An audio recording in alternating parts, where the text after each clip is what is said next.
warahmatullahi wabarakatuh. Perkenalkan, nama saya Nur Fadilah dengan NIM terakhir L057. Di sini saya dan teman-teman akan memaparkan tentang pola persebaran ikan air tawar. Langsung saja, air tawar merupakan salah satu ekosistem terkaya di dunia dengan 140.000 spesies makroskopis yang meliputi tumbuhan, jamur, dan hewan. Ikan air tawar dapat ditemukan mulai dari danau pegunungan tinggi, sungai besar di dataran rendah, rawa musiman, gua bawah tanah, hingga muara. Keragaman ini semakin terancam akibat aktivitas manusia termasuk perusakan habitat, polusi air, penangkapan yang berlebihan, serta pembangunan bendungan dan urbanisasi. Selanjutnya yaitu jenis ikan air tawar terbagi menjadi 3. Yang pertama yaitu ikan primer yang hanya dapat hidup di air tawar dan tidak tahan terhadap air asin. Yang kedua, ikan sekunder yang masih dapat bertahan di air payau. Yang ketiga, ikan perifer yaitu spesies laut yang sebagian siklus hidupnya berlangsung di air tawar. Pola air global. Air tawar mencapai puncaknya di sungai-sungai tropis besar seperti Amazon, Kongo, dan Mekong. Faktor utama yang mempengaruhi jumlah spesies yaitu variasi habitat, heterogenitas lingkungan, dan stabilitas iklim. Daerah aliran sungai yang lebih besar mampu menampung lebih banyak spesies, sementara variasi habitat mampu menampung peluang lebih besar bagi spesies. Sungai tropis yang stabil memiliki banyak ikan dibanding sungai berintang tinggi yang sering terganggu zaman es. Selanjutnya itu ada biogeografi dan taksonomi.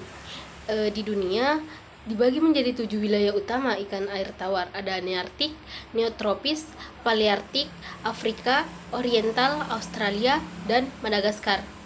Ada 85% ikan air tawar di dunia hanya berasal dari 5 kelompok besar, yakni Carassiformes, Tetra dan Piranha, Cyprinoformes, ikan mas, Cyprinodentiformes, guppy dan killfish, Periciformes, silit, dan Siluriformes itu lele. Berikut yaitu konsep ekologi sungai. Dalam ekologi terdapat 2 konsep penting. Yang pertama, konsep kontinum sungai, yaitu perubahan komunitas ikan dari hulu ke hilir. Hulu sungai didominasi ikan kecil pemakan alga dengan air dingin dan deras.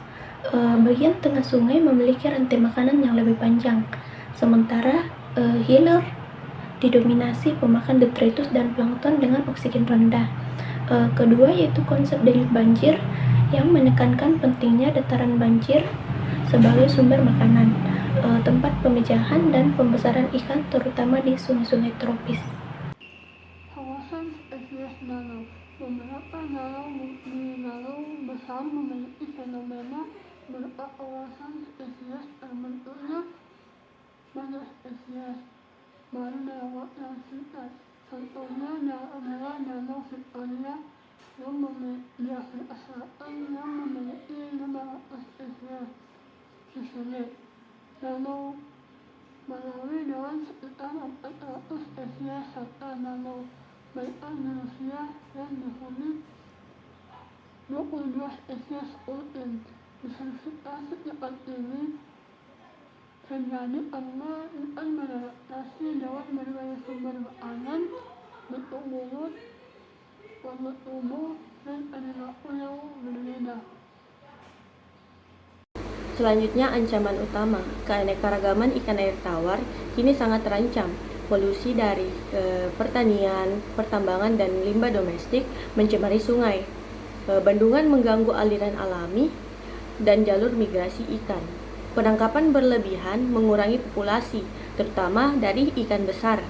Spesies asing seperti nile, perch di Danau Victoria menimbulkan kerusakan besar pada ekosistem.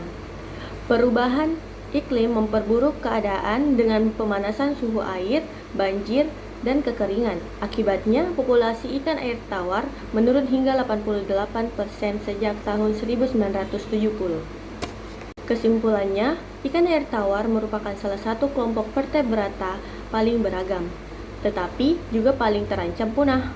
Upaya konservasi perlu segera dilakukan melakukan pengendalian polusi, restorasi lahan basah, pengaturan pembangunan bendungan, serta perlindungan spesies langka. Keanekaragaman ikan air tawar adalah hasil evolusi jutaan tahun yang memberikan manfaat ekologis dan ekonomis besar, sehingga kelestariannya wajib dijaga untuk generasi yang akan mendatang.